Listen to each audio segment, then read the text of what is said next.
Okay guys, here's the last page of the polynomial packet. We're going to number 7. We're going to multiply polynomials, and once we've multiplied them, we want to make sure that we put them in simplest standard form, just like we did when we added or subtracted. So let's take a look here. We have negative 3x to the second in front of the parenthesis. Therefore, we are going to distribute that. We have negative 3 times 7. We're multiplying our coefficients, so we have negative 21. We write down the variable that we have, and when we multiply polynomials, we want to add exponents. Then we have negative 3 times the negative 1, which would give us plus 3. X squared times x gives us x to the third because we are adding our exponents. Negative 3x to the second times 4 would give us negative 12x to the second power. Let's take a look at the polynomial that we've gotten. We have negative 21x to the fourth plus 3x to the third minus 12x squared. We have no more like terms to combine. Every term has a different last name or it is from a different family. It is in standard form because I have my highest exponent to my lowest. Therefore, this is the answer or the product to that problem in simplest standard form. Now let's write ourselves a little note above the multiplying polynomials. When we do so, we want to multiply the coefficients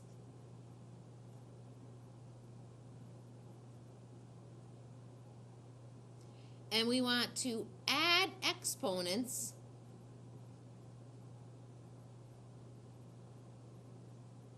but we only want to add exponents if they have a like base. So we're going to add exponents of like bases.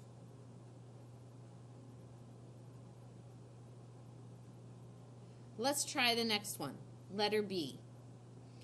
We have 5a squared times this polynomial in parentheses. So we want to get negative 20a to the fourth plus 10a to the third minus 35a to the second. We multiplied coefficients. We added exponents of like bases. My answer is now in simplest form. There are no more like terms to be combined, and we have our exponents from highest to lowest, meaning that we are in simplest standard form. Let's try number 8 together. We have two polynomials here. We're going to distribute the first one, distribute the second one, and then combine like terms and put it in simplest standard form. So when I multiply 2p through, I end up with negative 8p to the third plus 10p to the second. Now be careful here because we have a negative 5 that we want to distribute. We need to watch our signs. Negative 5 times 2, negative 10p to the second. Negative 5 times 20, negative 100. See if we can combine any like terms. I have a negative 8p to the third. There is no other p to the third terms here, so we just bring that down. There's nothing to combine that with.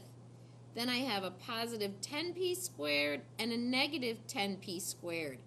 I combine them to be 0. They are like families, so I take a look at their coefficients. 10 minus 10 gives us 0p squared, but we do not need to write that. It's just 0. And then we're left with minus 100, and that's our answer. The next one, we want to simplify this. Let's distribute first to get 15x to the second plus 6x minus 12, and then we want to distribute the negative x through, and we get negative 7x to the third minus 2x to the second plus 3x.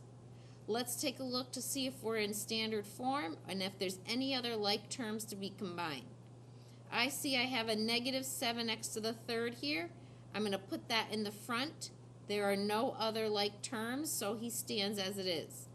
Then I have an x squared term and a minus 2x squared term. So I have 15 minus 2 gives us 13. That last name stays the same, and we put an x squared on that 13. Then I have an x 6x and a 3x. Add the coefficients, 9x, and I keep that x as the last name.